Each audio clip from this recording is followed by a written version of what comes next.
Whether it's a sick kid or a partner, a mental health dip, or just a bad week, we all know what it feels like when life gets crazy.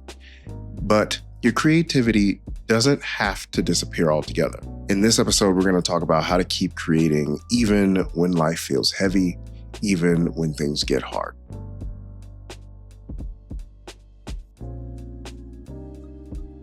Welcome back to the show, everybody. I know it has been a minute, but this is the Keep Creating podcast. I am your host, Larry G, and we talk about all things keeping you creating on this show. And I want to welcome you back. I want to say thank you for tuning in.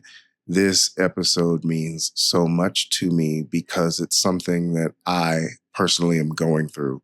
You see, I am returning after a very long break from this show, and that is for a multitude of reasons that I will get into on a different or later date. But today, I'm here to provide just a tiny bit of encouragement to anyone else who has needed to take a break, anyone who feels like they're drowning or like they are carrying the weight of the world on their shoulders, whether that's personally, creatively, in their business, what have you. But I hope that from this conversation, from this experience, that you were able to take at least one nugget to help you through this time. So we're just going to jump right in with the first topic I have lined up, which is the lie of perfect consistency and what you should be aiming for instead.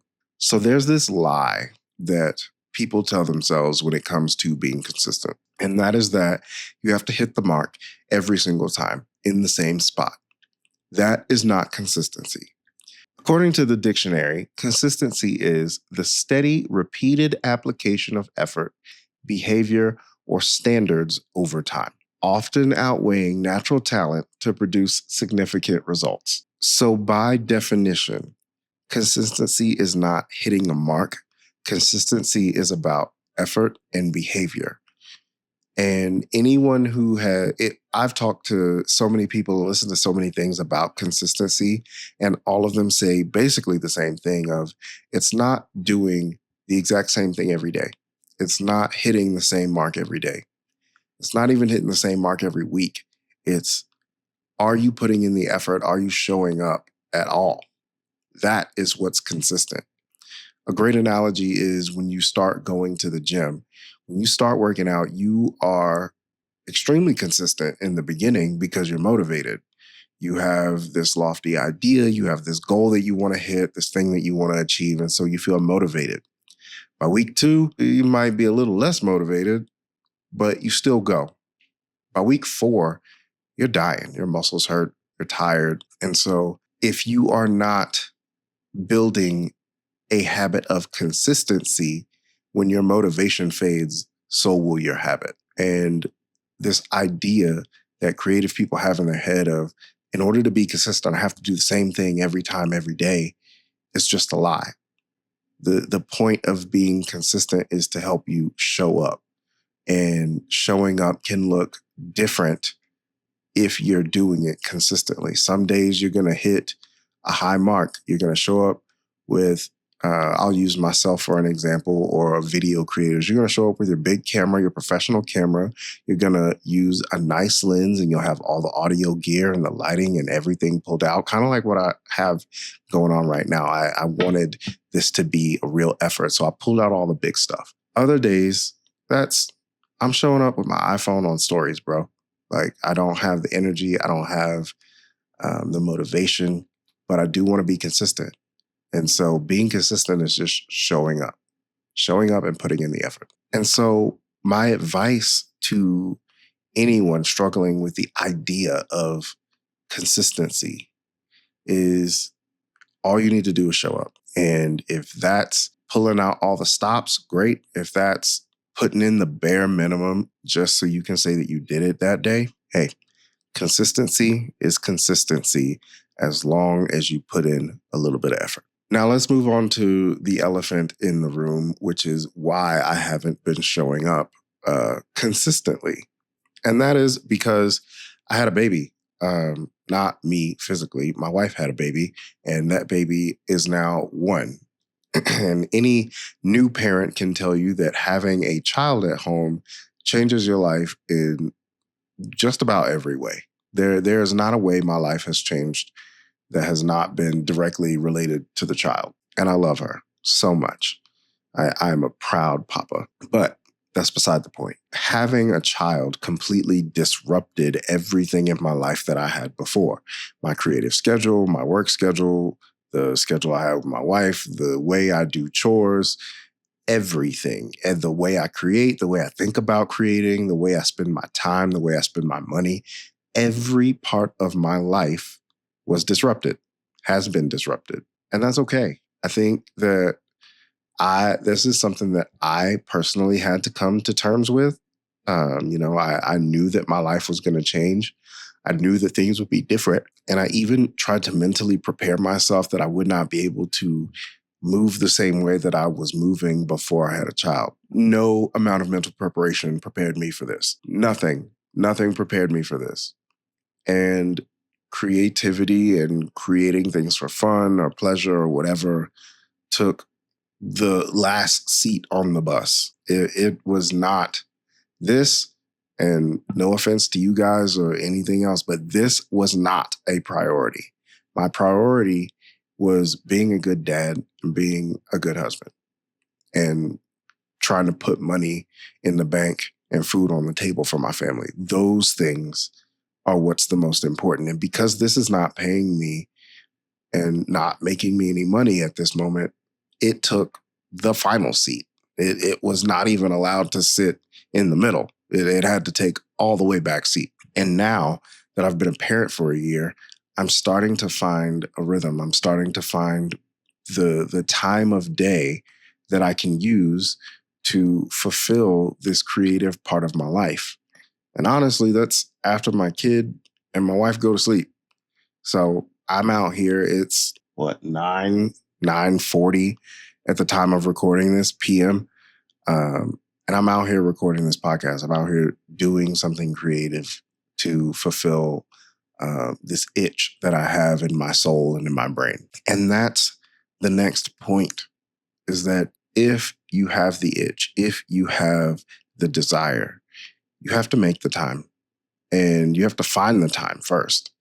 Do not destroy your life, upend your life, upend your relationships or what have you in order to do this. This is something that should be fulfilling for you. This is something that should be fun for you. And so if you can't do it every week, that's fine. But do it when you can and find a slice of time that works where you get to express yourself and you get to be this person and do this thing that you love. The next part of this whole thing is learning how to create through burnout, or rather learning how to live through burnout. You know, in the last quarter of 2024 and all of 2025, I worked for myself, and without a boss or rules or guidelines, I burnt out at the end of 2025.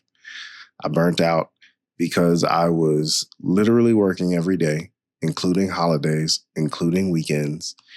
And I was just expending so much creative energy on myself, trying to get clients, on other people. Whenever I would get clients, I'd kind of like give them everything that I had to try to retain them. Side note, did not work. And I just expended so much creativity and so much energy that by the end of 2025, I was done. I was spent, especially when I lost 2 clients. Going through that experience, living through creating and doing creative things, even when I didn't want to, was really hard. And because I had made this my full-time job, I felt trapped. I felt stuck.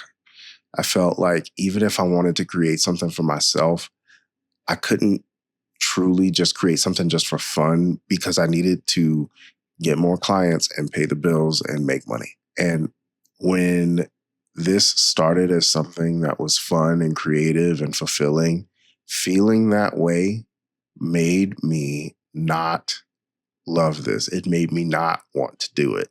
So much so that I even made a video talking about how creating videos wasn't my favorite thing. And to be honest, it's not. I think telling stories, when I break everything down and I really look inward, telling stories is the main thing that I love to do. And I was a photographer first, which I love. And video has become a way to tell more stories in a different way than photography. But I say all this to say, burning out was really hard. And some people say it's inevitable, but I don't think I felt creative burnout like that until my back was against the wall. So I just have a few tips to help anyone who's starting to feel this way, going down this path in the darkness, as I'll call it. Just some encouraging words. Number one, protect your inner creator. Protect your inner artist, the person, the part of you that loves this. Shield them as much as you can from the pressures of the algorithms, society, businesses, whatever. Protect them as much as you can. They are the fuel that allows you to create and make whatever it is that you create and make. And that's really special, and they are really special, and you need to hold them dear. The second thing is that you need to give them rest. When you are living in a state of having to constantly produce something creative, you get tired. Creativity is, yes, it's a skill. Yes, it's a habit, but it's also an energy. And when you are constantly pulling from this energy, you are constantly trying to reach in this well and pull something out. It's draining. And if you keep doing it without allowing them to rest, they get overworked, they get overtired, and then you get what some people call creative block because you have nothing to pull from. You've expended the source. Allow your inner creator to rest. And lastly, if something that has historically been fun starts to feel like the worst part of work, it's time to rest, take a break, step back, do something different. Towards the end of 2025, this thing that I love started to feel not fun anymore. It started to feel heavy and almost like the worst part of a job.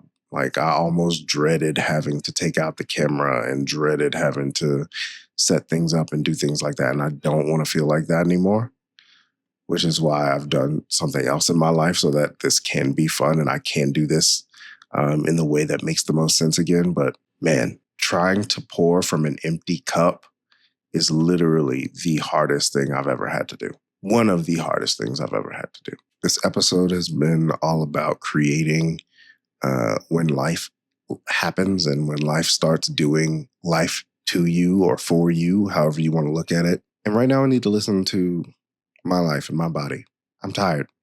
And so this is where we're going to end today's episode. I hope that you were able to take away a tiny nugget, a tiny piece of anything of what I said that would help you. I hope that you learned from my experience and the little bit of my story that I shared with you. I hope that, you could see a piece of yourself in it or treat it as a cautionary tale, and so that you don't repeat the mistakes that I have. I hope that this was a positive experience and a positive lesson for you. So thank you again so much for watching/listening. My name is Larry G. I'm the host of the Keep Creating podcast.